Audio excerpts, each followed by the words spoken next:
I think it's just going to get weirder and weirder and weirder, and finally it's going to be so weird that people are going to have to talk about how weird it is. Eventually people are going to say, what the hell is going on? It's not enough to say it's nuts. You have to explain why it's so nuts. The invention of artificial life, the cloning of human beings, possible contact with extraterrestrials, the systems which are in place to keep the world sane are utterly inadequate to the forces that have been unleashed. Welcome back to Forbidden Knowledge News. I'm your host, Chris Matthew. Today my guest is Seth Kicklighter. We are excited to announce that Forbidden Knowledge News is now syndicated on Clear Air FM. It's an independent voice for truth, peaceful free speech and freedom, challenging narratives, encouraging critical thinking, and celebrating creative expression without censorship. Go and check us out, as well as all the other amazing shows on clearair.fm. Forbidden Knowledge News is available every Tuesday, Thursday, and Saturday at 12:15 p.m. Central Time on clearair.fm. We have those links right in the description. Also, be sure and check out my films. Occult Louisiana is on Tubi. Doors of Perception is on Amazon Prime. We've got some amazing guests coming up for you next week. We've got Brandon Thomas coming up tomorrow. John Rice, Brian from Demon Erasers, Leslie Michelle Clark, Ryan Gable, Adam Swart, and Tilly Treadwell. Amazing week coming up. Be sure and come check that out. We are booking guests for April and May. If you have suggestions or you'd like to be a guest, email me forbiddenknowledgenews@gmail.com. Today I want to welcome Seth Kicklighter. He is an author, researcher, and aspiring demon slayer. He's a former Gnostic, out-of-body traveler with extensive exposure to New Age and Gnostic psychic lore. His aim is to demystify and normalize an understanding of the prime weapon of choice for a unified great deception. Seth, welcome. How you doing? I'm doing amazing, brother. How you doing today? I'm excellent. I'm so looking forward to this. We're going to get into your book, Spirit Realm Shenanigans, an unhinged rant exposing the psychic fabrications of disincarnate dweebs and Nephilim nitwits. I love the title. First of all, it's one of the stronger elements of the book. Yeah. Yeah. And it presents evidence of a demonic deception in the form of the New Age movement, which is put in place to create a new false unifying belief system, essentially. This is a possibility that I've explored on the show before many times, but I really can't wait to share your own experiences as well as your insights. But before we do, this is your first time on. Tell us a little bit about yourself and let the audience know how they can find more. Yeah. So I am a pretty hardcore radical extremist Christian now, biblically so. And I did not start that way. It took a lot of reading into the New Age and Gnostic lore. I've read at least 30 channeled books, half a dozen holistic healing, different type of methodologies books, all the reincarnation evidence from Ian Stevenson. I've read tons of his work and a ton of astral travel stuff, which is what we're getting into today. And I cross-examine basically a lot of these sources and find a lot of discrepancies in how they can't coexist with each other, the evidence that they're presenting. Only under one model can they coexist, and that's under a deceptive, coordinated deception from demons, which I call demons. And if you want to call them, spirits of various kinds, if you believe in that, I would say they're masquerading and they can present themselves however they want. And I'll prove to people pretty quick that they have the capability of impressing grandiose visions. We'll get into theories in a minute. But we'll get into that. About me more, or where you can find my work. I mean, I just had my X account hacked and recovered in the last few days. I just recovered it this morning, so I'm good. Oh, good. So if you want to find that's where I'm most active is on X, and that's under Sethlehem, which rhymes with Bethlehem. It's the same spelling. And that's the username, and then screen name is Sethlehem's a screen name. The username is Seth Kicklighter, my first and last name.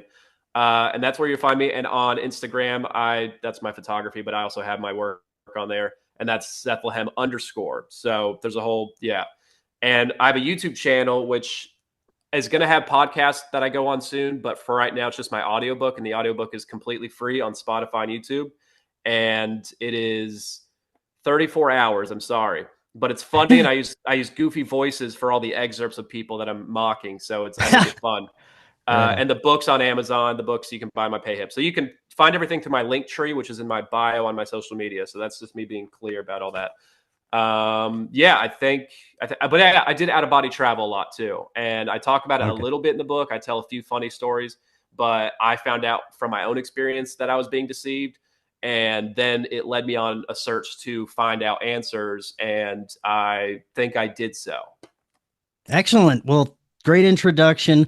I know you have a presentation that you want to get into. I just wanted to ask you if there was a specific catalyst, any main prophetic event that occurred that set you over the edge to get into this particular lifestyle and information. Well, like I said, I was doing a lot of out-of-body stuff for a while. I thought it was cool, and I had some fun with it. And I wasn't encountering guides as much because I was going in looking for, like, knowing I would be deceived, but I didn't believe in the whole vision concept I came to now. So I don't think they messed with me as much, except whenever they were just coming out to attack me through demonic oppression via, pulling me. They would pull me out of my body at certain times, and I could go back in, pretty easily, but sometimes it would be more of a challenge. And I started calling on the name of Jesus one day, which intuitively came to me before I was a Christian. And it just intuitively came to me, and boom, it had a real effect on demonic oppression. And I had a lot of sleep paralysis stuff. Getting pulled out of my body. And a big thing that happened, which was, I'll tell it quick, but it was kind of stupid, but it was funny. I talk about in the book, and basically I was going out of body one day, and for months I've been telling my roommate, who's my friend, I'm like, hey, one of these days I'm gonna eject my soul from my body, and I'm gonna come and flick you in the face, and maybe you'll notice something. Because in the lore, when you read it, it's not easy, but Robert Monroe talks about making people realize he's there, which later they forget. It's a whole thing. But I was like joking around with him, and I was like, oh, eventually I'll haunt you in the house. And I was joking around, but I was like trying to do it actually. So I would go out of my body, and he'd be downstairs, and I go downstairs, as a ghost, whatever. And I see him playing video games in his room, looks clear as day, as if he's right there. And I'm going in and out of his body, seeing if any ectoplasm rolls off of him. And I'm just being silly, and I'm like literally astral giggling through this whole experience. I think it's hilarious. And I'm watching his screen, his video game he's playing. It looks perfectly normal. I see the details. It's very crystal clear. And I'm like seeing if he notices anything. He doesn't seem to react. And I'm like, whatever. I'll just go back to my body and I'll see if he noticed anything. So I go straight back up to my room. I go downstairs in my real body. And then I basically open his door, and I'm like, hey, and then I realize he's not even there. And he's not home. And I didn't know he was not home. And I thought he was home. My expectation was that he was home. So, and my theory now is that, okay, with his vision control, the fact that he was there was purely. Now I looked into it, and I'm like, okay, what can explain this? Because it was so perfectly clear, like it was like nothing out of the ordinary. And I read in the lore more, and it says, oh, that was a thought form. That was just something your subconscious created because your expectation and your belief that he was going to be there, and your desire to see him. And I'm like, that doesn't make any sense. I mean, looking at it now in the deceptive model, a demon's jacked into me. They're reading my mind. They know what I believe I'm going to see. They're working. It's basically the other side of that thought form coin. Thought form insinuates that your consciousness did it by itself without any external influence, which is not what I've came to the conclusion as. So that was like the first kind of mind fuck where I'm like, this doesn't add up. Then I had a lot more demonic experiences, and I was like, why is this not going well? Why do I feel sad and unhealthy?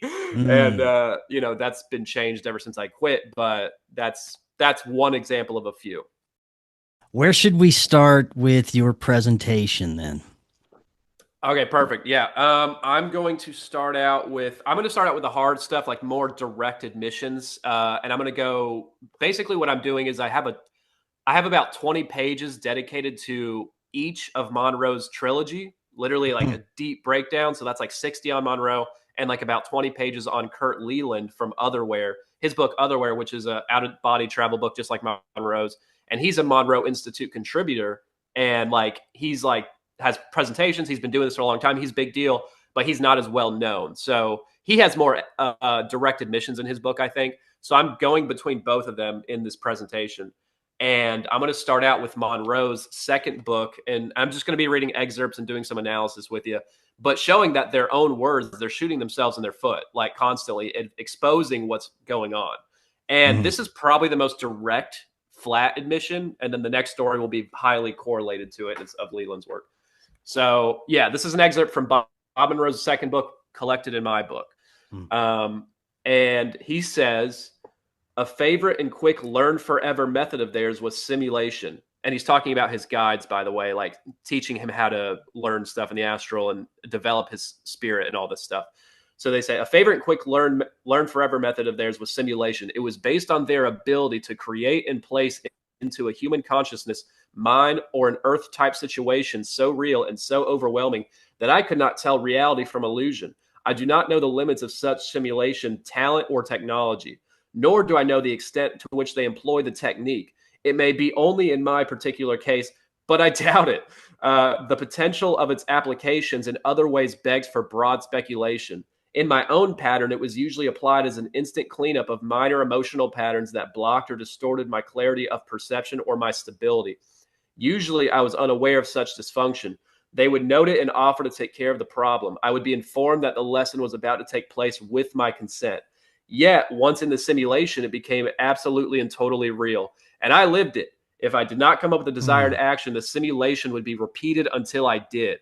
Even in the repetition, I couldn't break through the reality of the simulation. Like he would forget he's in it, basically. Wow. Yet once the training sequence was completed, then I knew what it was for. To pose questions about motives seemed irrelevant.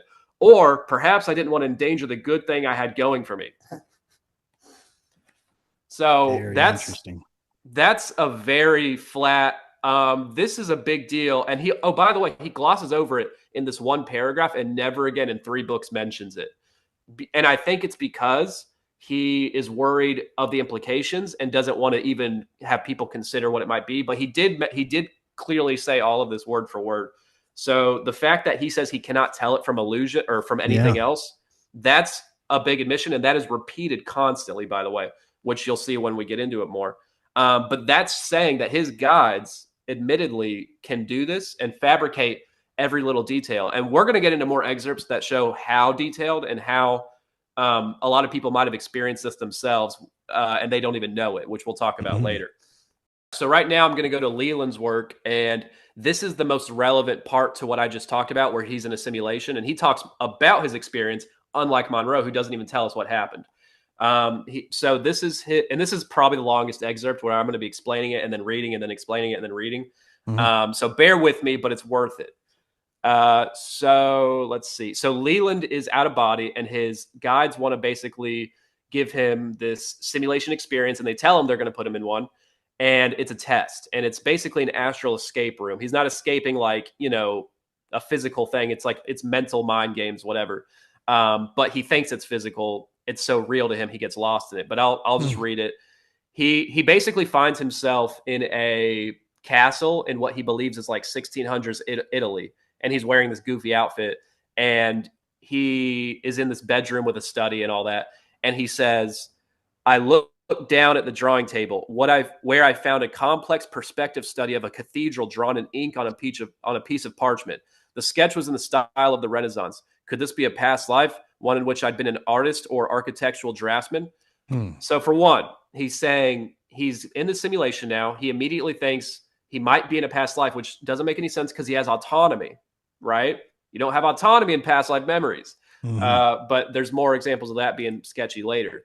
So he, and it's very detailed. He thinks he's in Italy. Oh, and he also says, no, I'm just going to read it. I'm going to stop skipping ahead. So he says, as I was instructed to look for clues, a quick scan showed me that there was no door. Perhaps it was concealed like a trap door. After all, I seem to be a prisoner of sorts.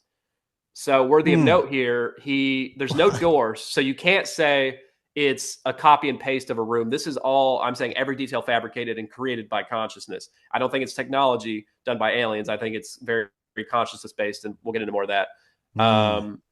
And then he says, this is where it gets super silly.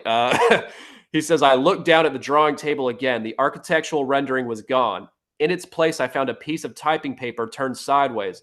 On it was a child's crayon drawing of a landscape, a bright blue sky with a smiling sun and puffy white clouds, green grass, and a poorly drawn cow grazing by a metal gate. Before I had a chance to ask myself what such a drawing was doing in the Renaissance, however, I found myself inside it, a real-life figure projected into a cartoon. A wind of colors flew by. The sunset and the crescent moon lying on its side rose up. The moon had a big nose and was wearing a nightcap. A music box began to play Beautiful Dreamer, and the moon started to sing along in the voice of Frank Sinatra. A chorus line of 5-pointed stars whirled and jigged between verses, occasionally chiming in. The brown cow never moved, however. It remained frozen mid-chew, grass dangling from its mouth, faintly pathetic. The sun and the moon seemed to be attached to a revolving wheel that kept spinning faster and faster. Day alternated with night so rapidly that they blurred together, flickering like a strobe light. And then, just as suddenly as I'd been whisked into the child's drawing, I was outside again, seated at the drawing table. The architectural rendering had reappeared. So I'm going to take a second to say they're just fucking with this dude, I think. I think they're just having fun with it right now. And he's forgetting momentarily why he's there after this. Like, he's back in the room and he's getting lost in it again, totally not even realizing the intense experience he was just in, where, like I said, he's in this little cartoon universe and it's very somatically like a full experience. It's not just like you're seeing little visuals. He's feeling it. He's hearing things. He's I don't know if he's smelling, he's not talking about it, but his full 5 senses are usually present through these experiences, and it feels like you're there. So now he's back in the Italy castle room, and he's, again, he's looking for clues to escape, and he kind of starts forgetting he's there, but then he remembers. His lucidity is fluctuating, right? Which is not usually, which we'll get into why that's happening in a minute. But then another instant shift takes place. Like, this is like you're in one place, then you're in another, and there's no break. And this time it's irrelevant to anything in his immediate vicinity. And he says, the study vanished and I found myself wandering through a desert. With a clarity of logic that startled me, I resolved to seek out the witches and warlocks who must have been responsible for this bizarre change of scenery, forgetting about his guides doing this, right? And he says, perhaps they could tell me how to escape this reality in which I've been imprisoned. I walked and walked, and the desert remained featureless as it had been when I first arrived. I was lost. But that didn't stop me. I kept on walking anyway. Suddenly, my perspective shifted. I seemed to be seeing myself from far away, looking down on myself as I walked. The desert planet I was walking on was so small that it spun beneath my feet with every step. I was wholly responsible for its rotation. I panicked. I began to feel that I would be trapped in this barren reality, wherever and whatever it was, forever. Without transition, I found myself back in the architect's study. So let me ask you something. Go ahead. This, if it matches your theory, could have troubling implications for things like hypnosis, past life regression, psychedelics. Yeah. But I have to ask you, what about dreams? Everybody has dreams, and many researchers, scientists also would link dreams with human altered states of some kind. Could it be considered a natural human altered state like a dream?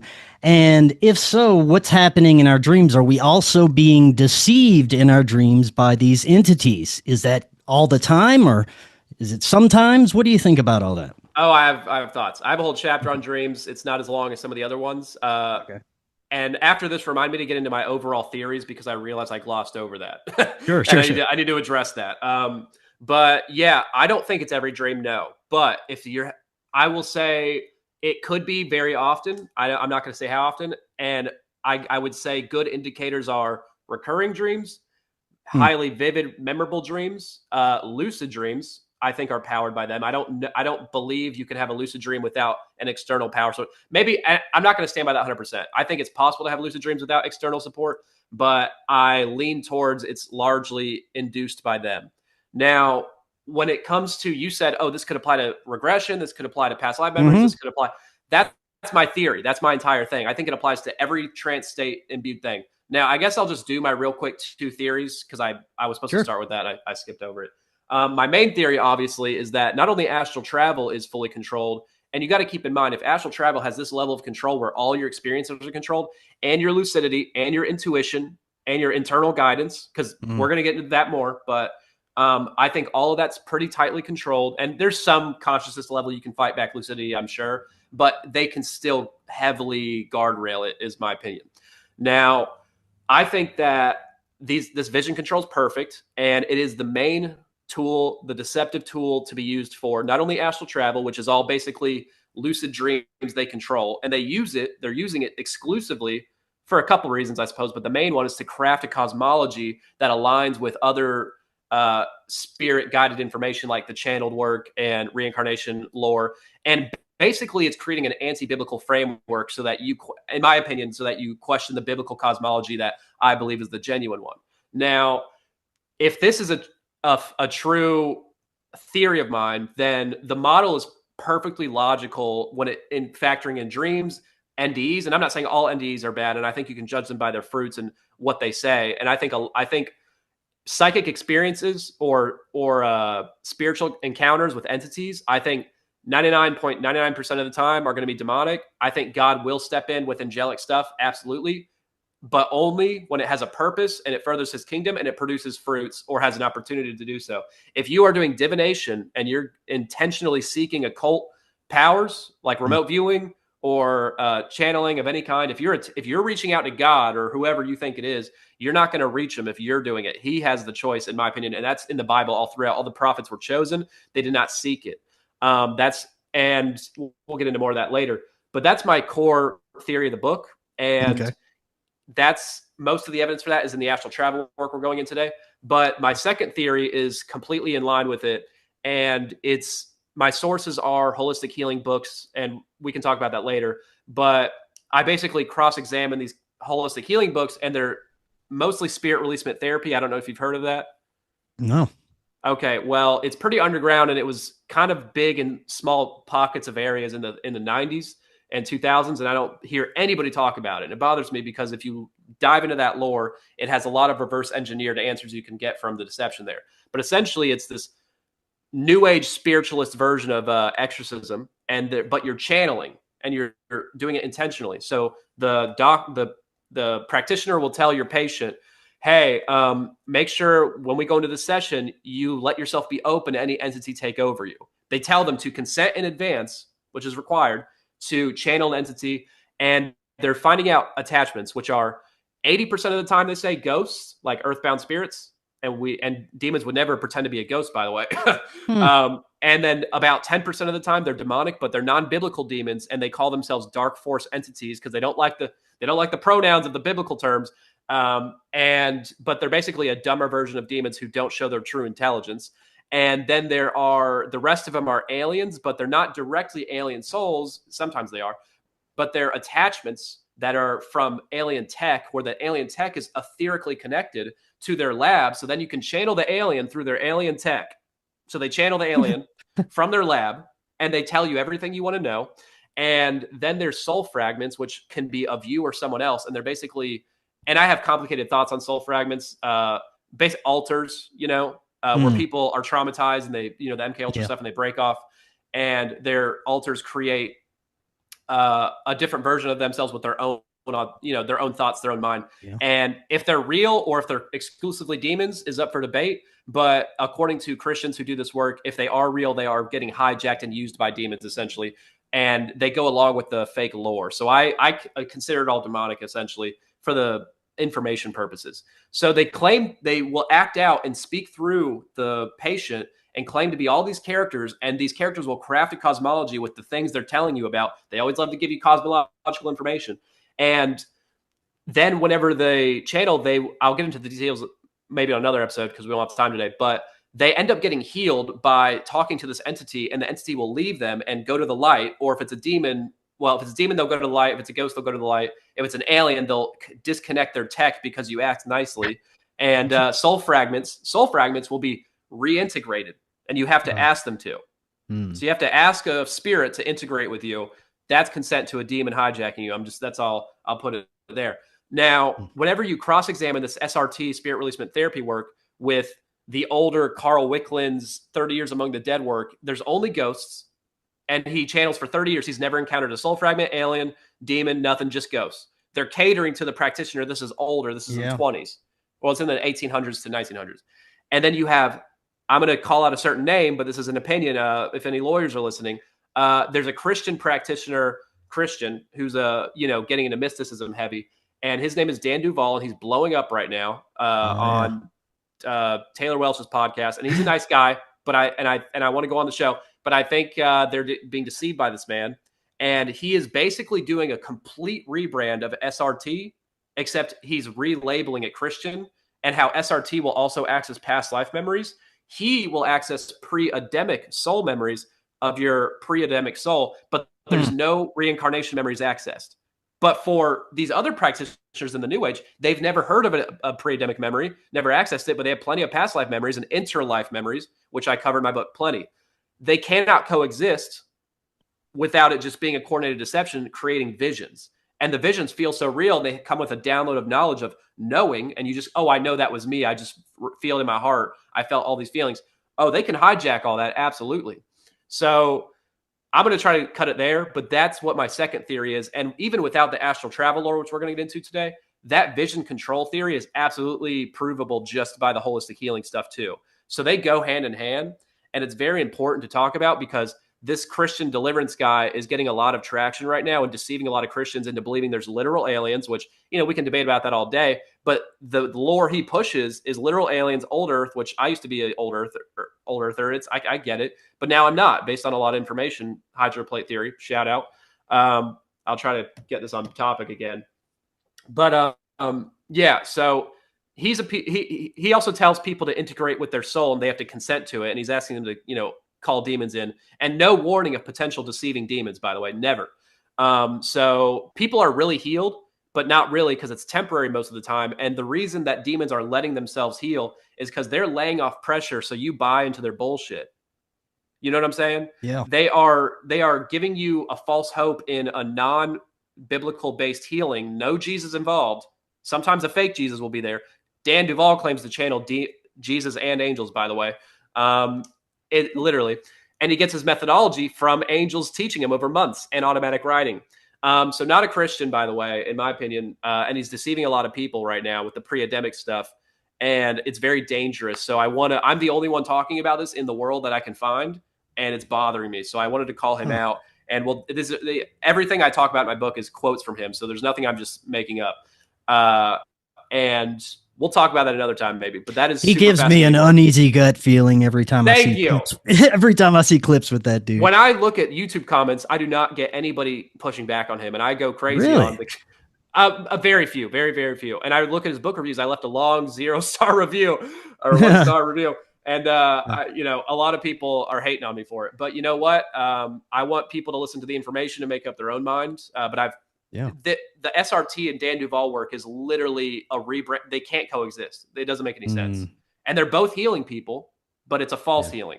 So that's my second theory. And I have more. Time travel is not real also, but that's pretty obvious to some people. So that's what we're going to be talking about mostly. I'm going to get back into the astral travel stuff, but I had to do that tangent. And we're going to move on back to Bob Monroe's work. Page 127. So this is I don't need to read an excerpt here, but this is where Bob talks about rotes, R-O-T-E. This is his language he's using. He's creating a word for it. Basically means a thought ball, he calls it, or a knowledge energy packet. And it's a download. It's any entity in the astral can give any entity in the astral a rote. And it's basically it can be information, like a complex set of information. Instead of just communicating in the astral telepathically, you can just go, here, take this, and you instantly know a lot of information at once, right? So that's what it is, but it can also be a simulation, and it is in some cases. So in one story he's telling in book 2, he is meeting with his friend, like a new astral friend he encounters randomly, and his name is Z-55 Z-55 /Lou, L-O-U. Dumbass name, fake and lazy. But he meets him and he's asking him about himself. And Lou is saying he wants to explain to him where he came from because he is an alien soul from another planet. And he is a disincarnate alien soul who died, and he's looking for a place to reincarnate. So he sends Bob, I'm calling Robert Monroe Bob, by the way, it's easier. And he gives him a rote, and this rote instantly transfers him to a simulation. And in the simulation, he's on the alien planet that Lou was from, and he has autonomy. He's not reliving somebody's memory. He has autonomy, and he's walking around. I don't know what body he's in. It could be his. It could be another. Who knows? But he seems to be in a physical body, and he's walking on this planet that's similar to Earth, but not Earth. And there's humanoid figures, aliens, but they look similar to us, apparently. He doesn't get into the details there too much.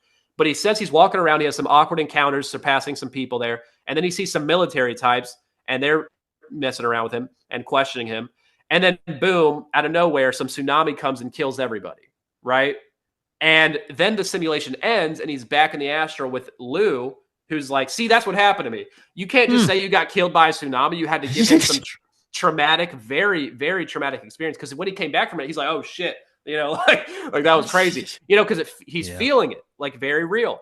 Yeah. So why did he even have to do that? And whatever, if that's how you want to communicate in the astral, if that's the culture, whatever. But it's kind of, why can any entity in the astral do that to anybody so easily and effortlessly? And he had autonomy in it, keep in mind. So this is not an actual thing that happened. You know what I mean? Yeah. So it's a simulation. Right. So I don't know if you have any questions, but that's pretty interesting. If you look at it from that angle, it's almost like these entities are using MK Ultra tactics to achieve a certain perspective. You're paying attention. Yes. Yes. And there's much more of that going on. Absolutely. But it is a lot of programming and trauma-based mind control relatively. And it's also, you'll see more examples of this, but it's also giving, they want you to have guidance constantly. And there's always a guide there, invisible usually, but they want you to think that you always need them to be present. Because once you find out that they're always present, they don't want you to be mad because they're always going to be there. But a lot of the time they think they're alone, and you're never alone in the astral. They just don't show themselves always. And that is very clear by so many examples. But we're going to keep moving on. I'm not going to explain the entire story because it's incredibly convoluted and crazy and it's fun, but we're going to keep it short.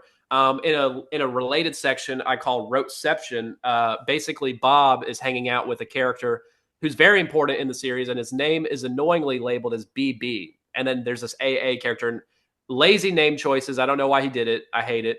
But Bob is hanging out with BB, his important character, and BB is giving him a rote to show his story and how he lost his friend AA, who got stuck in the reincarnation cycle while they were on a tour across the these cosmos. His quote-unquote guides? Are these astral entities? These are real people. No, they're not real. No, his guides are all over the place, but they don't want everybody to be his guide, so they have all these characters that are actual just... I see. A lot of them are just alien souls that are floating in the cosmos and come by Earth. And BB and AA came to Earth literally claimed to be on a tour guide, or they're on a tour like a bus. They're on an astral tour, and they're coming to Earth to look at it. And it's the last stop of their tour. And AA gets lost in Earth because he wants to incarnate there and test it out like it's a ride. He's talking about it like it's a roller coaster. He's like, this will be fun. And then BB is like waiting for him. And since there's no time in the astral, he comes right back when he's done living and then gets stuck and keeps going and going. And BB gives Bob this rote to show him his story and how he lost his friend. So he's asking for help from Bob to go find his friend. But in the meantime, he's showing him a rote to relive. So now in this rote, Bob is seeing everything BB saw and reliving it and getting the information downloaded at the same time. And in that rote, he's hanging out with AA, his friend, who comes back from incarnating on Earth and then gives a rote to BB about his life on Earth so that Bob as BB in this rote goes into another rote inside of it to live out whatever AA saw. So this is it's a Russian doll situation. And it insinuates you could go endlessly, and it's very consciousness based, so there's no limits. And I don't think he's going inside of another one. I think he's just switching. And it seems like, and they want him to believe it's endless and that it's infinite and that it's, conscious, everything's connected. That's the goal of the PSYOP here. There's a lot of goals of it, actually. It's a whole story. But so he went from into one into another. So that's just another weird layer to this, I find. So back to Leland's work, I talk about on page 166. So Leland said, I'll just read it. He says the facilitators, which is a name he gives to certain types of guides. By the way, he has names like overseers, facilitators, and quite a few names for other entities that do different things, different jobs in the astral. Mm-hmm. But he later says, they might all be the same thing, and I just don't know. He literally says that. But in the meantime, he says the facilitators fulfill a variety of functions in the after-death zone, where you go after you die. Depending on the station to which they've been assigned. Thus, they may be broken down into subgroups identified by the specific tasks they perform. One night, my guide arranged for me to watch a documentary that provided an overview of these tasks. I was brought to an area of non-physical reality that I perceived as a conference room large enough to seat a dozen people at several small round tables. At first, I seemed to be merely watching it. Moments later, I was actually inside it, personally witnessing the things described while a voice explained what I was seeing. Another example of jumping into a simulation created and controlled by these entities, and they're invisible, and then they're narrating to you at the same time. Full control. So, and you don't need to go, yes, please, I want to go into the simulation. No, you don't have to do that. They just do it whenever they want. They already have enough consent via you just choosing to go out of body. You know what I'm saying? People within the New Age community that support astral travel and remote viewing and all of these things would probably say that these beings are putting us through these simulations to help us learn and grow and become more spiritually connected. Yep. But what would you tell them as to the reason that can't be, the definitive reason why they're being deceived and not just being nurtured by astral guides to be a better person? Well, one, it's taking away from real life so much because it's making you hyper fixate on, your afterlife, because they say it's training for the afterlife so I can navigate. Shut up. That it takes away from your real life heavily because you're hyper fixating on things that aren't tangible, and it isolates you from other people largely, or connects you with people who are crazy like yourself and bought into the slop. So it has a win-win effect on the, deceptive agenda wise. It doesn't help you develop your morals, because they say morals, they talk about karma a lot, and how literally there's people, and I'm not saying every New Ager believes this, but there's people in the New Age, and there's quotes of these people saying no one's ever responsible for somebody else's death because they planned it in their karmic, their pre-life, where they decide everything. And it takes away free will a lot. If these life planning things are real, if you get into the details of them, it is so elaborate and mixed with so many other people's life plans of these soul families and this Dolores Cannon work, where they say that they basically talk about how you plan a lot of major injuries, your lovers, your people who die around you when you die, all these things, leaving very little room for free will. So that's another layer, and that's getting a little off topic maybe. But it's hard to just tell those people you're being deceived by demons. You can't just jump straight to that, because they think you're just hokey and old fashioned, and they don't understand how, I don't think they understand layers of deception and true evil. If you really understand evil and how nefarious it gets, I think you can see the potential for these things. So I think the New Ager people are much more, they're just overly trusting, honestly. And that's a big flaw. I don't know. It's hard. I wrote a whole book specifically for them. This isn't for Christians as much. I'm sure this information is not only for them, but for those on the fence that aren't quite sure which way to look, Yes, it's breaking down exclusively New Age Gnostic material for the most part, and a little bit of Bible stuff to validate it. Which I hope I get to today. But it's showing that there's you can't read this book and decide that none of this stuff is going on. There's too many examples. And I will say, for anybody listening, since your audience is not fully Christian, so I can actually make some effort here. And this is genuine. Go to my link tree in my bio if you want to see the rules for this, because this is a genuine offer. I'm not fucking around. I'm giving anybody $1,000 who reads and finishes my book. It's kind of long. It's 412 pages with tiny font. But if you read my book and you aren't convinced you don't have to convert. I say if you don't convert, but if you don't convert to Christianity, or you at least, if you agree with my theories, that counts. Okay.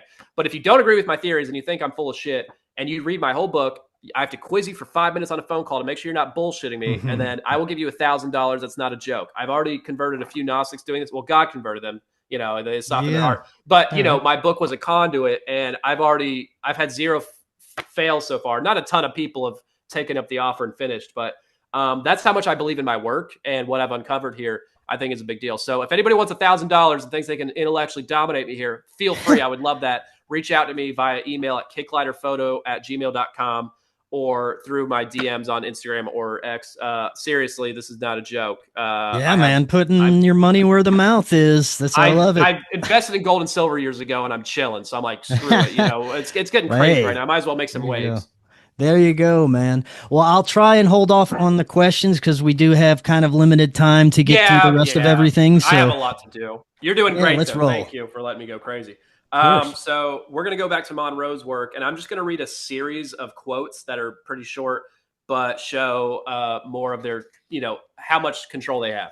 So one here is, I call it gentle but firm hands. It says, one of the greatest enigmas of this whole affair is that someone or more than one has been helping me from time to time in such experimentation. Perhaps they are with me every time, and I am just not aware of them. I do not know who these helpers are or why they are helping me. They certainly do not seem to be guardian angels. Their assistance seems to be more of their choosing and deliberation than mine. They are rarely friendly in the sense that we understand the term. The feeling of gentle but firm hands on each side of me was very strong. The same hands turning me around to leave, much as one steers a blind person, could not have been more vivid. So yeah, that's flat admittance. I'm getting pushed around. And then another one I call Supermind Take the Wheel says, your destination seems to be grounded completely within the framework of your innermost constant motivations, emotions, and desires. You may not consciously want to go there, but you have no choice. Your supermind or soul is stronger and usually makes the decision for you. So that's saying wherever I go in the astral, maybe not all the time, but a lot of the time, I don't decide, but my innermost core desires do, which is totally not a demon telling me what I think and merging with me. So he thinks it's his own soul, or his supermind, his higher self. It's synonymous with higher self, which I'm sure most of your people know, but higher self in New Age is basically a culmination of all your incarnations, past and future, or most of them, the ones that didn't fall away to different realms. It's a whole weird thing there. But and he talks to his Godhead much later, which we'll get into, where there's over 1,000 of his incarnations in there. But they never seem to give an exact number. They just said, "Oh, we stopped counting at 1,000," and I'm like, "That's stupid. You have instant access to all knowledge at all times. Just give me a number, you freak." Anyway, so yeah, he's admitting he doesn't decide where he goes most of the time. That's what he basically said. And then he has 4 more short quotes here, which he is concluding about after his many interactions with NHI over these years. And these are his conclusions he's came to, 4 of them. He says they can at will change the temperature of that visited human body. He also says, notice how easily any potential anxieties or fears are overcome by simply a pattern of radiation emanating from strangers. Now, I will say real quick, you hear about the Skywatcher people and all these people who get this radiating love and this divine feminine feeling and these strong feelings of love. And why would a bad entity fill me with all these good feelings? Well, it's, first of all, manipulation of your chemicals. It's kind of weird. And when you read the Bible, guess what never happens with the angels? The angels never do that. Every time they show up, you know what people say? Or you know what they say to people? They say, do not be afraid. I think every time they show up, because people aren't getting their chemicals jacked into and manipulated. They are being told, and they come to the conclusion on their own with their own volition. So the feeling with love is deceptive because it's unnatural. You know what I'm saying? So that's another layer here that people don't understand. Another quote is, the entire history of humankind and Earth is available to them in the most minute detail if needed. But you can't tell me how many incarnations are in my Godhead, but you can access all information. And my first chapter after the intro in my book is a 45-page breakdown of 12 different channeled sources and how some of the most popular ones. Some of them are, Rudolf Steiner and Edgar Cayce, which is not channeled directly, but most of it's channeled information in books. And they constantly disagree with each other and say conflicting information about Jesus, about demons, about the nature of our origins, about the after. They never fully agree. They have thematic agreements, but they never fully agree. So if they can get the most minute detail of information about history, why do they differ so much on Atlantis, which is totally not a cover up for the antediluvian world with the fucking Nephilim? So is what I would see it as. Yeah. Anyway, but it's a half truth, it's partially truth to it. So another quote he says is, not only can they utilize the vocal cords and the breathing apparatus by channeling, but they have total access to the memory storage lodged in the individual. I already knew that, but this is him telling you they admit, and he knows that they can access all your memories and to the minute detail. And that means they can access all your thoughts. Now, this will be more important later, but especially for the reincarnation, false impressed memory stuff, which also applies to secret space program, by the way. I just had to put that out there. If you can access all memories and all information, and you can access information of your Borg hive mind, because I believe demons are individual, but they're accessing a kind of AI like etheric hive mind. That's what I believe, and based on the lore, it shows that very clearly when you get into it deeper, and my book talks about it.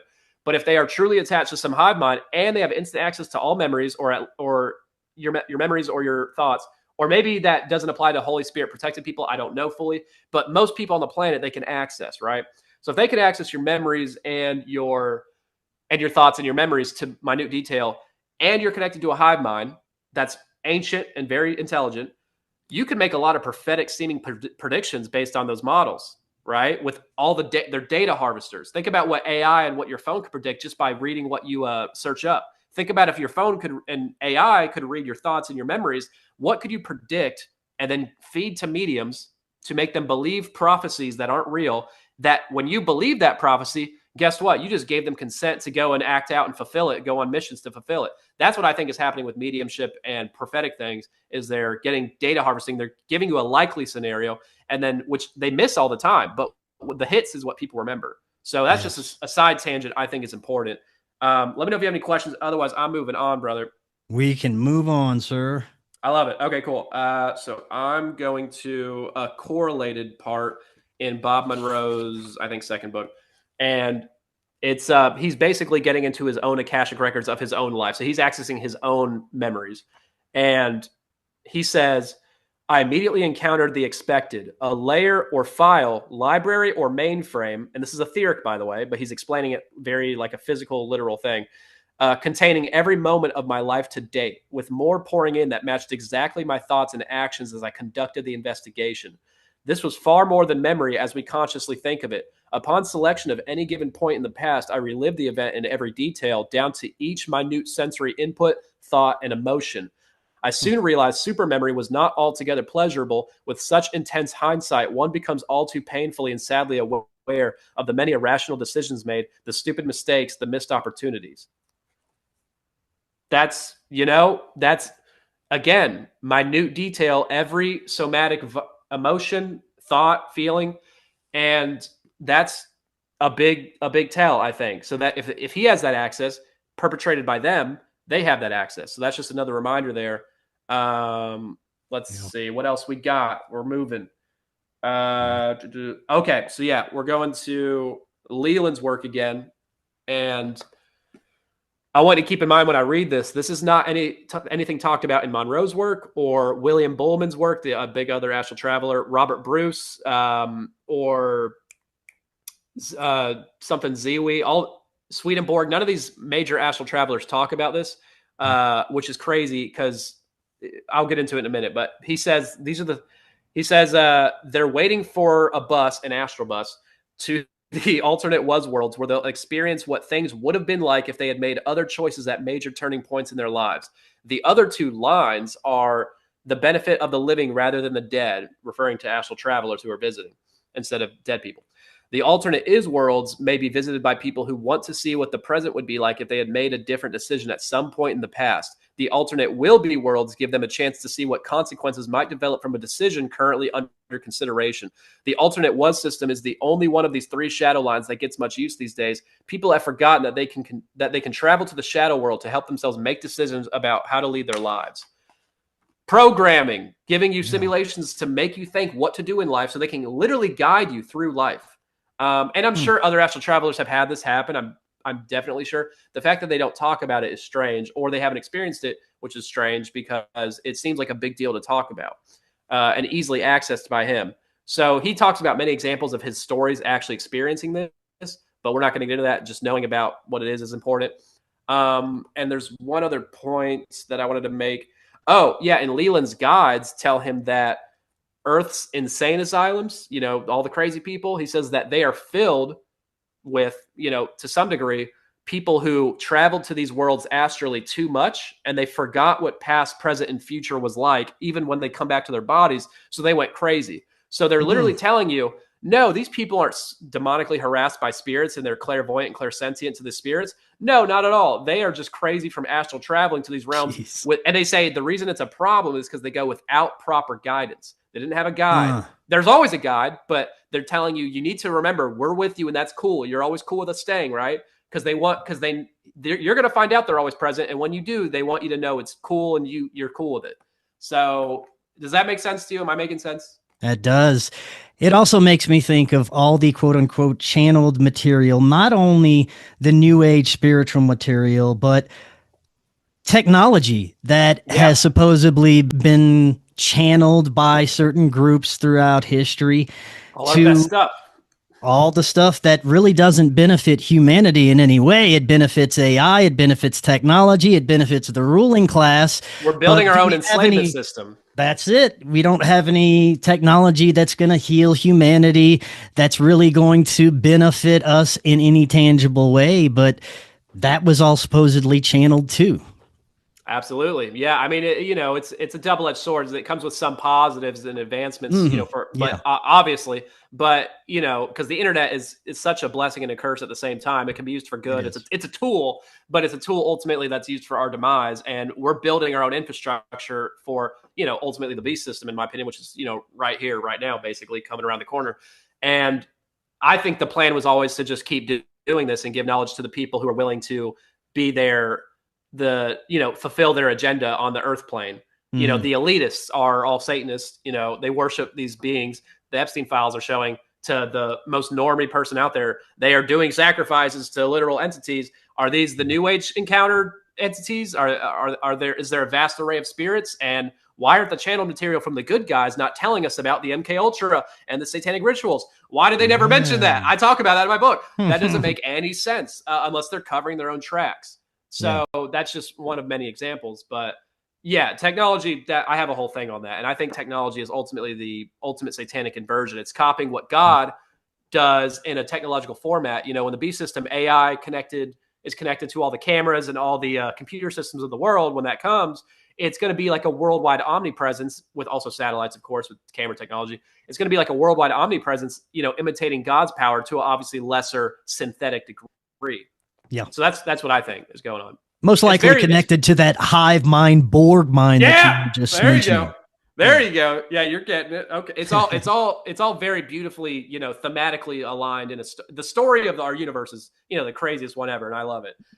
Despite the darkness, you know what I'm saying? Yeah. But yeah, we're going to move on. This is a fun one. So we're actually moving to Robert Bruce near the end of this chapter. And I have two sections that he talks about, which are very interesting. One is where he talks about entering paintings in the astral. So you're in the astral and you're in the real time zone. Before you go into other realms, you're in your house, you have a painting, you can go into it and create a world. So he says, the projector then moves into the target rather than passing through it. This seems to trick the subconscious mind into creating a virtual astral realm around the projected double, identical to that shown in the picture or mirror being approached. When you project, go towards the poster, keeping your mind blank. Don't think about what you are doing.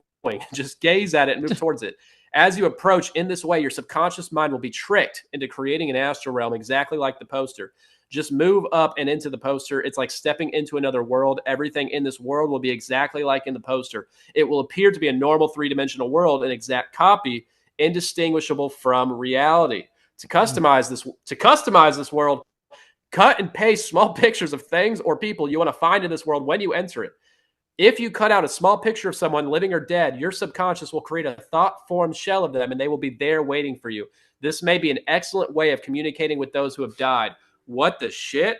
What are you talking? Bro, he's saying make a little what's it called, a mood board, or where you put, I don't know, put a bunch of celebrities on a painting and you can go in the astral and fuck them. That's what he's saying. I mean, I'm taking it to a goofy place. Well, hey, but no, think about it. Sure, that's a thing with these guys. Oh yeah, bro, they're freaky dudes. I never tried that because I thought it was too silly. But this next thing I did try it out because I didn't believe him. I thought he was bullshitting me, and anyway.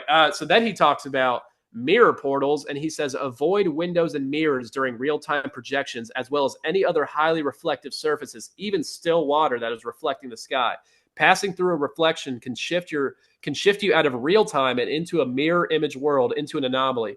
This is, in principle, very much like how virtual reality projection works. Once inside an anomaly, it can be difficult to return to the true real-time zone without returning to the physical body. Sorry. Use walls, ceilings, and doors wherever possible to maintain the real-time aspect of your projection. Even looking into a mirror or reflection is a potential hindrance to the integrity of a real-time projection. It is very easy to unintentionally slip into a reflection without noticing the shift out of real-time into an anomalous copy of it. So like I said, I thought he was full of shit. And I said, I got to try this because I was doing it. I was going out of body at the time. Seems like a great idea. Yeah. And I have a big old mirror in my room. I was doing it. I was like, perfect. So I go out of body one day and I dive through it thinking I'm thinking I'm just going to go out through the wall and be outside my house. Right. Yeah. But I go into it and boo. And I'm like roasting it in my head, but I had the expectation, keep in mind, and I already understood it. This didn't happen before I knew about it though. Keep in mind. So they can read my mind. They know I'm thinking of it. So I go through and it's like a fucking portal. I come out the other side and I'm in a reverse image of my room and it's perfect. And it's scary. It's like instantly unsettling. You feel very weird. And yeah, they can jack into me and make me feel even darker about it. But I felt really uncomfortable. And again, it's a way to get you to look for guides and, to be trusting of them. But I had my, I didn't have my rose-colored glasses on completely, believe it or not. So I was very skeptical of any encounters. Anyway, so I was in this reverse image world for a minute, and I see my body, and everything's reversed, and in my head, I'm thinking of jokes to tell myself, and I'm thinking, if I go back into my body right now, am I going to be crippled and gay? Am I going to be right-handed because I'm left-handed? And then I'm like, but I'm also panicking a little bit in the astral, and I'm like, shit, I got to go back. So I go back through the mirror, and I'm in the regular world, and then I go into my body, and I'm like chilling out now because I'm like, okay, everything's fine. But that was weird. And the reason they did that for me also was because guess what? Now I believe everything else in his stupid book because I experienced that, which I didn't think was going to happen. So but like I said, felt real as anything. That's another layer. Let me know if you have any thoughts, brother. Did you ever have the thought or the anxiety that if you go into this one day, that you may be just trapped forever, or you'll go in and you'll forget you're there and you'll live like a lifetime and get a new wife and kids. And then one day a bird flies over and you look at it the wrong way and then you snap back and you're back to reality. But now you're crazy because you believed you lived an eternity in this other realm. It also pushes the whole multiverse theory kind of thing a little bit. It's like, oh, am I in an alternate universe that's slightly different? And because they push that in the astral travel lore in many ways, but it also varies very strongly between different people, which we're not going to get into today. But absolutely, that's what I kind of was like, is that happening? But I didn't really believe totally in alternate realities at the time. I just thought, wait, is everything going to be backwards? My perception's going to be fucked now? Like, I don't know. But obviously I figured out that was, a load of baloney in the post event, but it took me a minute. But we're going to move on to a section in wait, is this in Monroe's or is this Leland's? No, this is Leland's work. And I call this section, I have a lot of comedy in my book, by the way. It's very goofy and occasionally cringy, but I'm owning it. It's mostly funny. So I call this section, I turned you into motherfucking grass and you ate that shit up. And it's basically Leland, his overseers, some of his guides, who are all the same, announced to him that they're going to give him one final test before he advances in this way, right? So in this test, it comes while he's in the dream state, which he also talks about how if you're dreaming, you can go into an astral travel through a lucid dream. It's like a segue, totally not just a different simulation created by the entities. But he says, as if an unusually vivid dream, I became a single blade of grass. A strong wind blows me this way and that, and I feel exhilarated. All at once, I become aware that I'm surrounded by millions of other grass blades. I make a startling realization. I can simultaneously maintain an awareness of myself as a single grass blade and as a multitude of grass blades, Borg normalization. Yet my unique beingness has a precise location within the vast tapestry of grass that surrounds me. Very good, the overseer says. You learn quickly. We've designed a set of images and sensations in order to illustrate certain aspects of the human condition, he says. Our intention is to show you how the evolution of human consciousness looks from our perspective.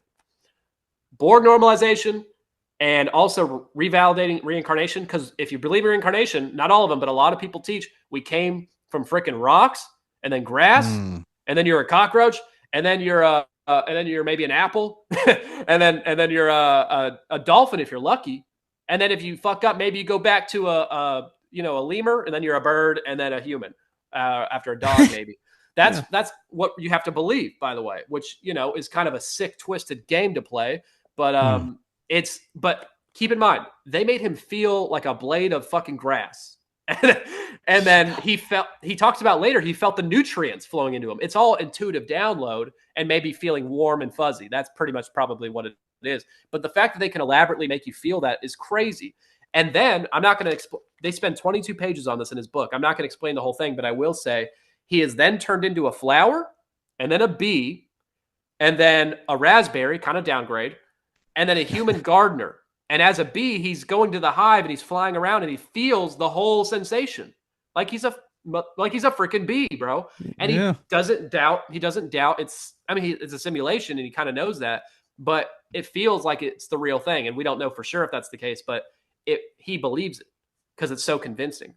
So that's crazy. And in Bob Monroe's work, he talks about the same thing basically, except he's on a journey in the year 3000 where he metaphysically time traveled in the astral, of course, and he's meeting BB in the future it's so weird. It's the crazy story. We don't have time for it. But while he's in the future Earth in the year 3000, his friend is having fun with him, and as if they're going on roller coasters, they're like possessing other entities. As if they're going on a roller coaster, they're having fun with it like it's a game.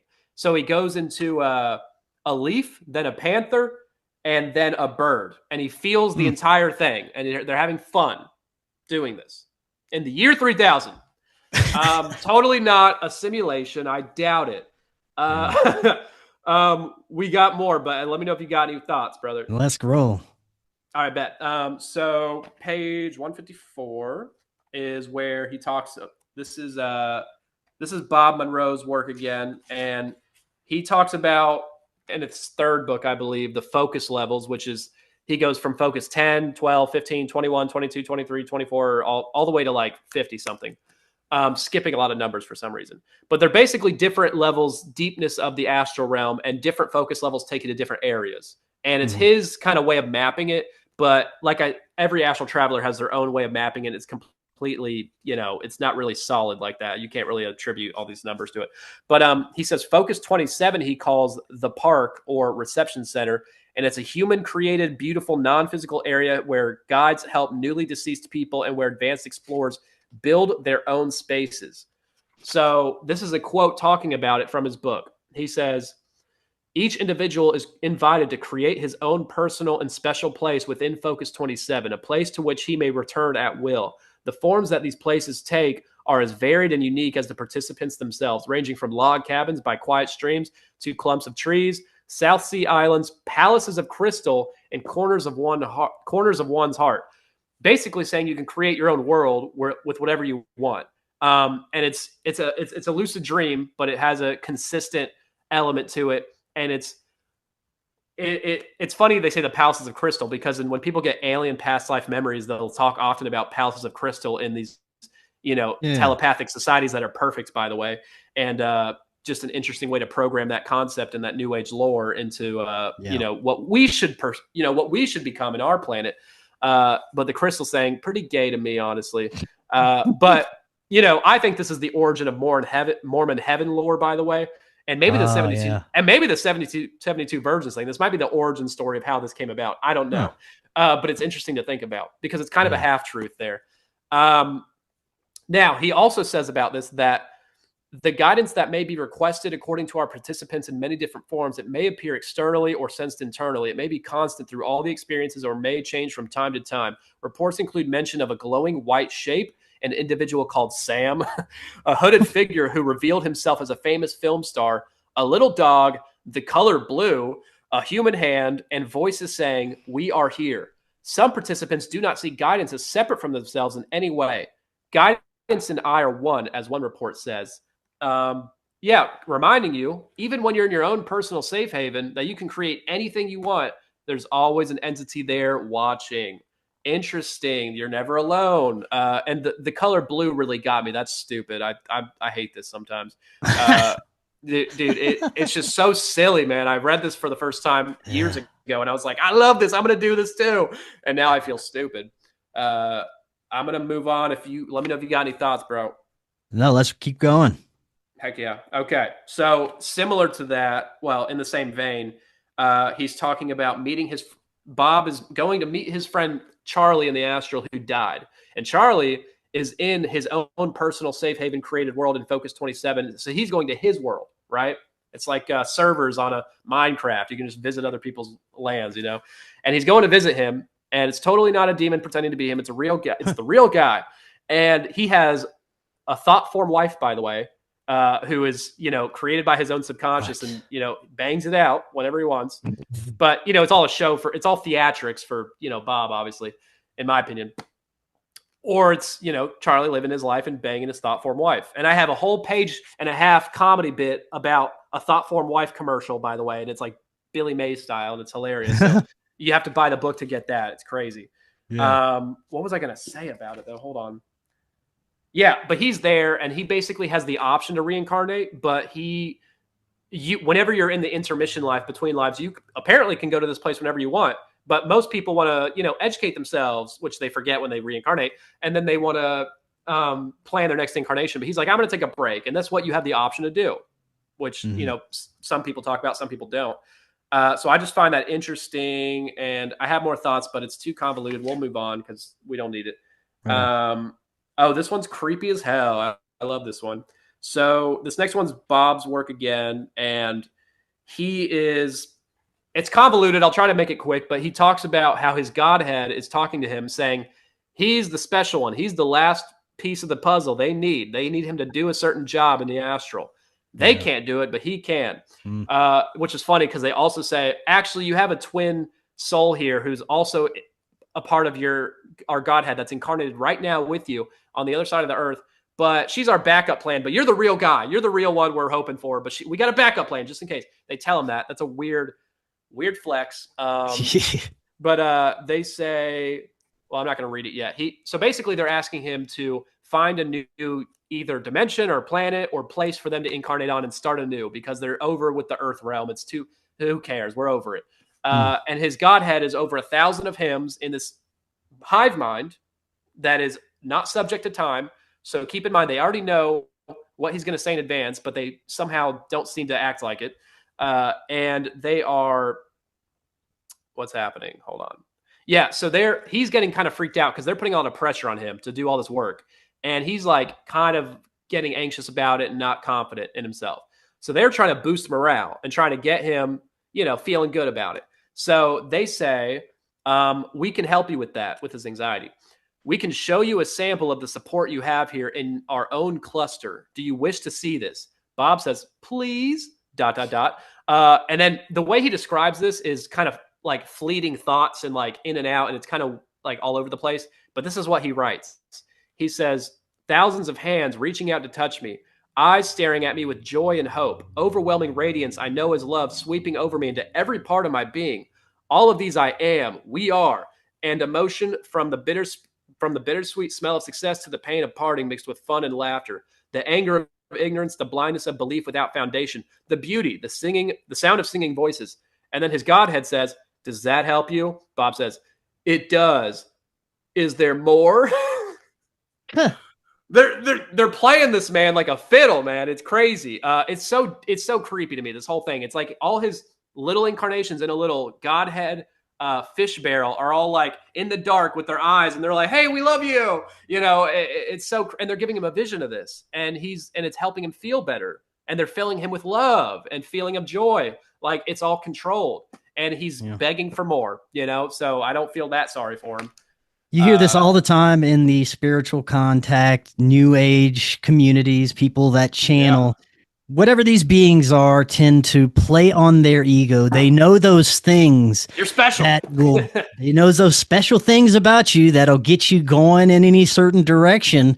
And they keep feeding your ego to have you believe that, like you said, you're the special. You're the only one that can do this for us, and just leading them on.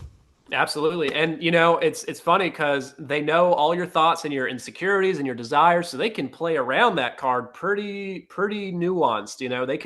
They know exactly, they don't know exactly what you're going to do. They can't predict the future.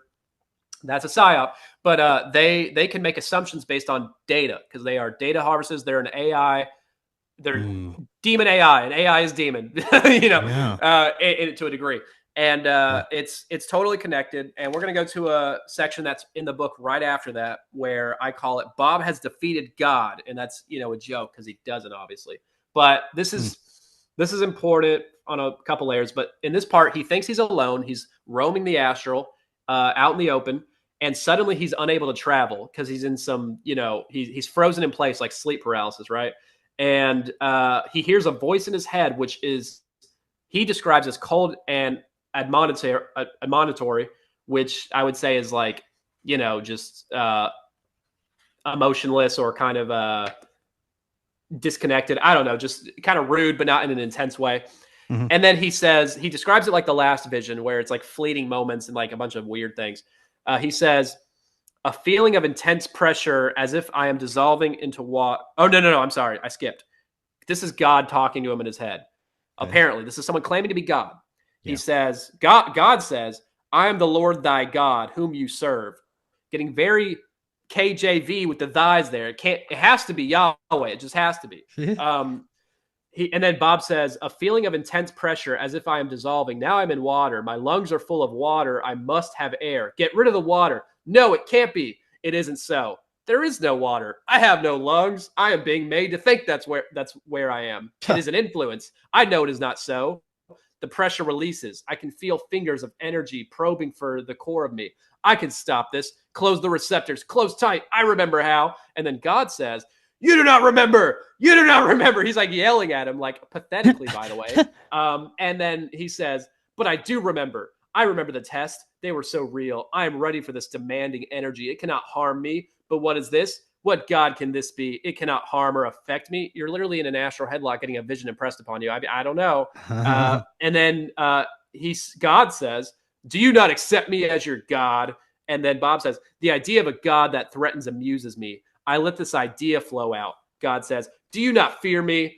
And then Bob's narration is saying, I release a picture of me blowing apart again and again into a million fragments and reconstructing after every explosion. Gay. God says, God says, you are damned. You are no more than wasted energy of me. Who is your Lord? Narration goes, the energy fades into a tiny point and vanishes. Okay. Bad press campaign for God, who they're insinuating is Yahweh. And they do this many times, by the way, which we're not going to address all of them, but they do this a lot. And I talk about it in my book, and that's probably the only one I'm going to cover. But they try to make God look like an asshole constantly. But they don't necessarily say it's the highest God, because, of course, the Gnostics push the whole Sophia. Oh, he's just one of many, and he's got people above him. So it's kind of like, well, which is it, But they're making him look like a pathetic bitch, kind of, yelling at him and then getting vanished because what? You did some astral mental fart at him in your mind, and boom, you defeated him? That's stupid. Why are you batting 1,000 in this realm? It's dumb, and I don't know if you have any thoughts on that. No thoughts, but we got about 15 minutes left. Oh, my God. As much as we can roll through. That's crazy. Okay, let's see what I have left. Yeah, I can probably skip a little bit because I really want to get to the Bible stuff. And again, we can do a second part to this for sure. Well, we're only doing the vision stuff today, which is I can finish most of it. Okay. But the holistic healing stuff is very, very important, and I do want to touch on that in another episode if you would like. And then if you want to do a third episode, I can touch on how reincarnation memories are completely fabricated in children and regression memories all through this model. And it's every aspect in the birthmarks too are explained. So that's deserves its own part. Anyway, I'm going to move on. We're going to get moving. So I'm just going to skip a couple, but I am going to say his Godhead, Bob's Godhead, once asked him for permission to use his body and basically asked to possess him. And he lightly turned him down in a very nice way. And they moved on as if it didn't happen. So I'm not going to read it, but it's interesting. So I'm actually going to move on outside of the astral travel lore to Vicky Joy Anderson's work in my dream chapter. I love Vicky. I love her. She's amazing. She started reading my book and she loved it, but I don't know how far she made it. And I am going to keep gassing her up because she's the best. But yeah, I talk about, this is her work, not mine, but she talks, I don't know if you know, she talks about the fabricated room. Yeah. And how in sleep, for your listeners, for whenever you have sleep paralysis, she says, and she's had hundreds or thousands of experiences over many decades, and she's interviewed many people who've had the same thing. So this is not just her. And she says she believes that whenever you're going into sleep paralysis, you, maybe not every time, but most of the time or all the time, she believes that you are actually in a dream that's created to look like your room, and it's dark usually. So there's not, you don't notice all the details, but she said she's had so many experiences that when she's having sleep paralysis and getting the demonic visions and demonic harassment and choking feeling and being sat on, she says that she believes it's a dream and the room is created to look like a room. But she knows this because there's maybe a window off by a few feet or an object in the room that actually isn't there, or a color's off, or anything in the room that doesn't belong. And she's noticed this after many encounters, and her whole thing is saying, oh, the demonic thing you're seeing or the alien you're seeing might be showing up in your dream vision, and you can't even tell it's not real. You can't move your body, but your body's not frozen. Your astral body is, and it feels so real, you don't know the difference. So if anybody's ever had sleep paralysis, you might know what I'm saying by how real this feels. And I think that's absolutely happening, and I've had that happen to me multiple times. And I believe that's the case because I've noticed similar discrepancies. And if that's the case, they put a lot of psyops into the visions you see during this. And I'm not saying physical entities can't manifest in some way like that, but I think a lot of it's via these trance states and in these dream states. So I find that very interesting, and I would love to talk about it more, but we don't have time. So I'm going to move on to Welcoming Committee, which is a section I talk about in my NDE chapter. And I'm crediting Sean Tabbitt here. This is his whole thing, by the way. Sean Tabbitt wrote a book, The NDE Conspiracy, and he talks about Brian Melvin's NDE, where Brian Melvin says he died and went to a ideal heaven-like realm, but I think he describes it like a childhood home of his, and he sees his loved ones who passed on, and they're all like greeting him, smiling through their teeth. Hey, we missed you. It's so nice to see you, all that stuff. And he says that after a while, the whole place melted away into a different realm, and the people around him melted into what he describes as serpent-like demonic kind of creatures. And if, it turns out to be a hellish realm, it's still a vision impression. And he's not fully dead, obviously, because he comes back. So he comes back and he's resuscitated. And if he had been resuscitated sooner, Sean Tabbitt says, not my thing, how do we know a lot of these NDEs aren't people just getting resuscitated before the transition happens? Mm-hmm. What are the implications there? You know what I'm saying? Yeah. Especially when they're pushing new age stuff. And then, I believe NDEs can be, biblically and Jesus based. Absolutely. I think they're less common. And maybe that has to do with, okay, is this person saved? So is their soul in the hands of the other side whenever they go about? And guess what? It benefits a lot of people to give them the nice heaven-like realm if they weren't saved by Jesus through a Christian framework. Because guess what? If you come back and you're like, oh, I was saved and I didn't even need to do all the Jesus stuff. Perfect. And then they tell everybody that's a very new age framework. You know what I'm saying? Yeah. So I'm going to keep moving, but that's a great point, I think. And how long we got? About 10 minutes. Okay, I'm going to try to do both. Okay, perfect. We're going to talk about shamanic death and dismemberment, which I have in page 370.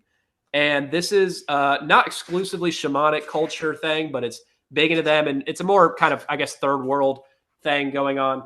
But it is basically an initiation process for soon-to-be shamans. And it usually comes about via visions, astral travel, dreams, right? This is how it happens. And sometimes when they're very sick, having fevers, which, by the way, fevers come with trance states and theta brainwave states. So that's just a correlation.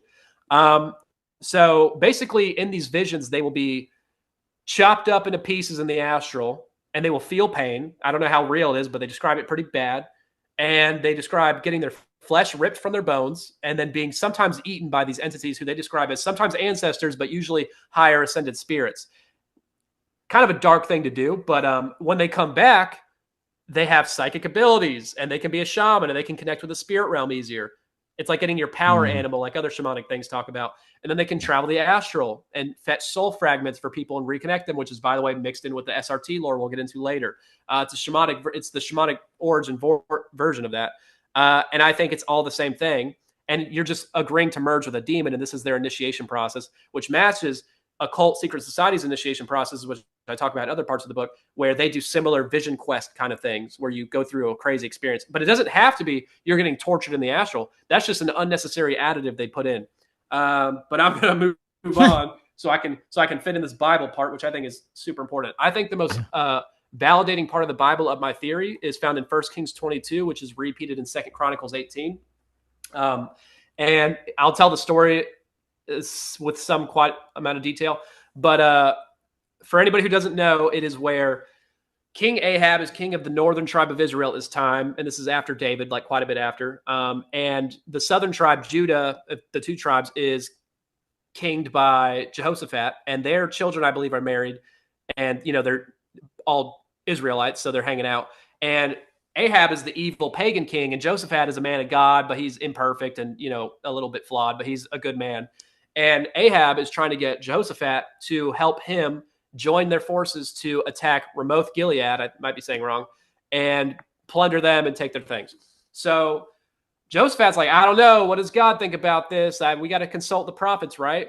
And Ahab's like, sure, yeah, we can do that. And he gets 400 pagan divinators, prophets, which, by the way, I think are remote viewers, essentially. They're essentially remote viewing, or they're channeling information, but it's all the same thing.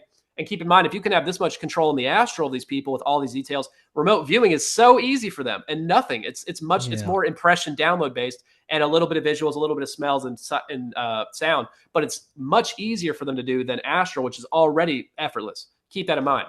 So I think the remote viewers, and they're getting visions and then saying all 400 prophets, a literal number, 400, say, you're going to be successful. You're going to kick ass. You're going to do great. Go do it. That's what they tell Ahab and Jehoshaphat. And Jehoshaphat gets a weird feeling, and he's like, I don't know. Can we maybe find like a true man of God? Because he seems to be questioning if they are truly men of Yahweh as opposed to something more nefarious. Mm-hmm. And Ahab's like, fine, whatever. We'll go get Micaiah. And he's like, but I don't like Micaiah because he's previously prophesized bad fortune unto me, basically saying, I'm not going to tell you what. He doesn't tell him what he wants to hear. So he goes and gets Micaiah. This messenger goes and fetches him, and the messenger tells him, hey, don't stray from the plot. We're going to keep this thing going, and don't say what he wants you to say. And he says, I'll tell him what God tells me to say. Cool. Amen.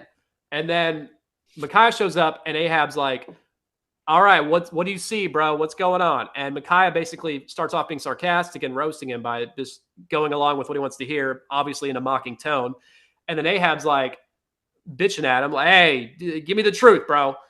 And then he gives him a vision, and God steps in instantly and gives him a real vision. And the vision he sees is God, and apparently, however that is visualized, he sees God and the heavenly council communing and discussing how to get rid of Ahab. Not like kill him, because they're acknowledging free will and respecting that, but they're like, he's problematic to the Israelites too much. He's taking them down a dark path.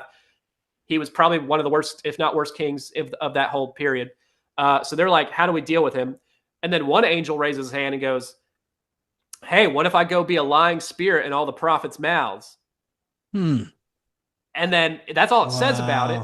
Yeah. But he's just saying, what if I go deceive the spirit or deceive the prophets, which, by the way, they're asking for it because they're doing divination, which God says not to. Well, if you want occult information, you'll get it, but it ain't necessarily going to be true. Is what I think he's saying with that.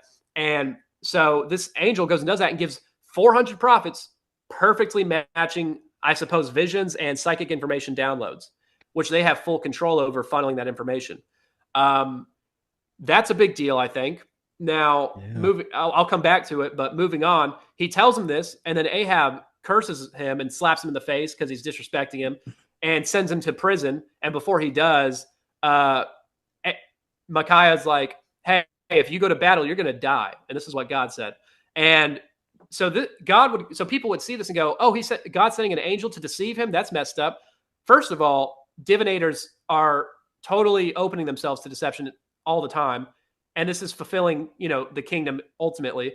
Second of all, it's not God, it's one of his angels. And he's not deceiving him because he's giving him the truth as well. So he can make a free will choice at the end of the day. And he still chooses to go and fight into this battle.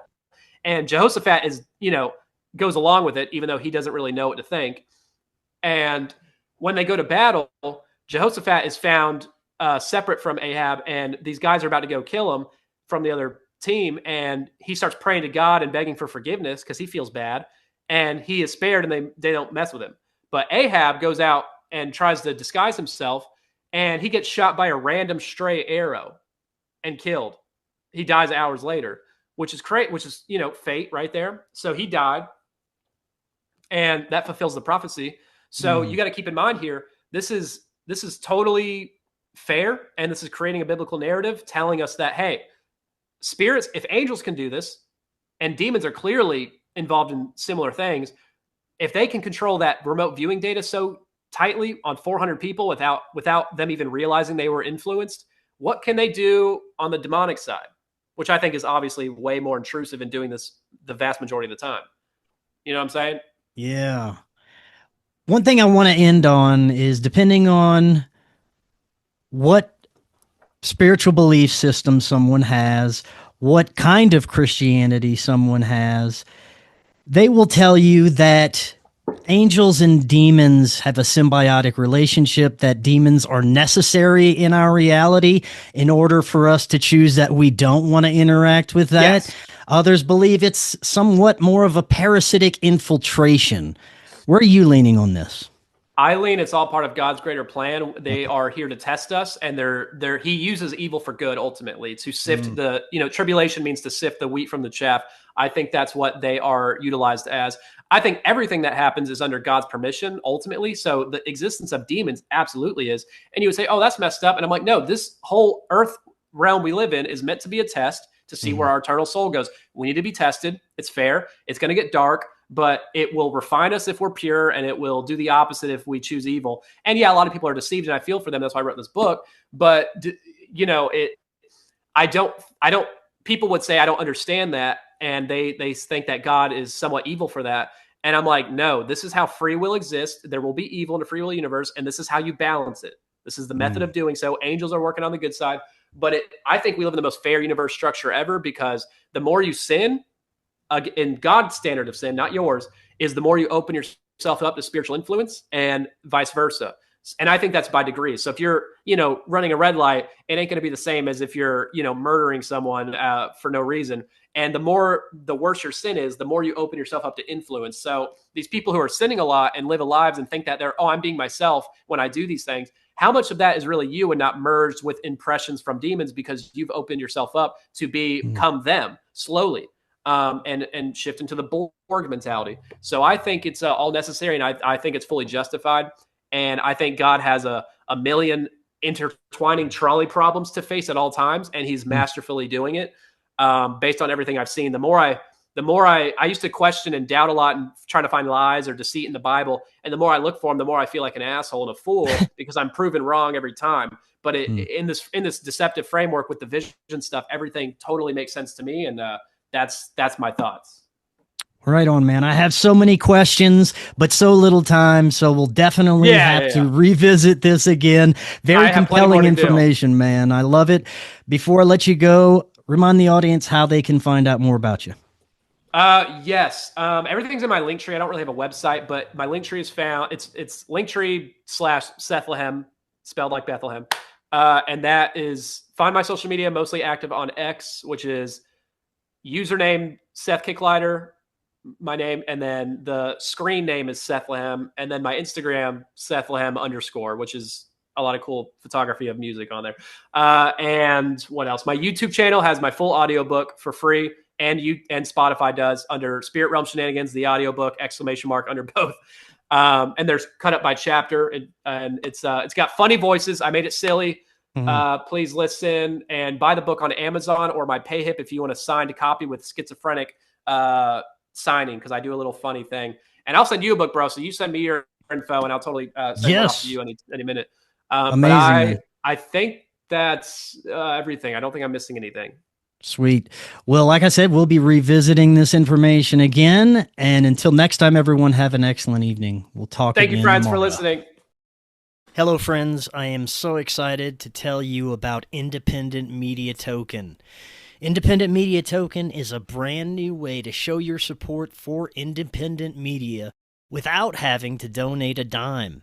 Independent Media Token is a cryptocurrency on the Solana blockchain designed to generate funds to promote and foster the growth of independent content creators, allowing them to engage in their art without having to worry about being demonetized.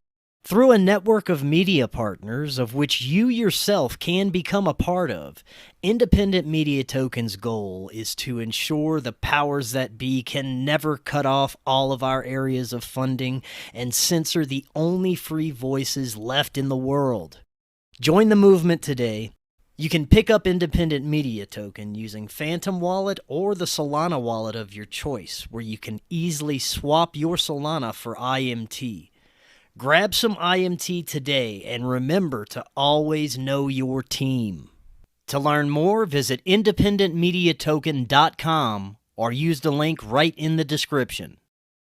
Are you and your family prepared for an emergency? Maybe the fake alien invasion? Now is the time to prepare yourself and your family for any event. Check out Prep Starts Now.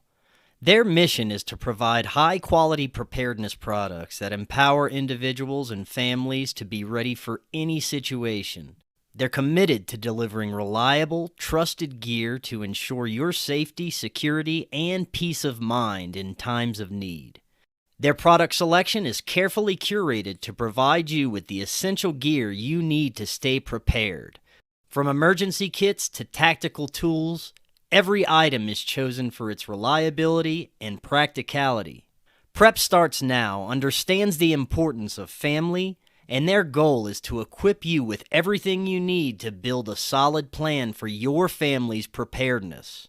In today's ever-changing world, being prepared is more important than ever, and Prep Starts Now is here to help you and your family stay ready with quality products and practical guidance. Use the link in the description and get 15% off your order. Watch Doors of Perception now on Amazon Prime. We live in an incredible age of information. More and more, we're discovering that we've been lied to and misled about much of our human history. Cory Hughes is providing profound revelations about World War I, World War II, the JFK assassination, Martin Luther King's assassination, and much, much more on his new Substack, Bloody History. Subscribe now for as little as $5 monthly. Just click that link right in the description to get started now and learn about our true history.